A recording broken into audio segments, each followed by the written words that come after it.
இந்த பூவிலே ஒரு காலத்தில் தனம் தேடும் நோக்கத்தில் திசை போகும் நாளில்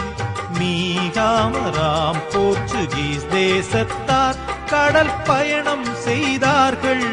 சந்தோஷமா சொல்லொணாததா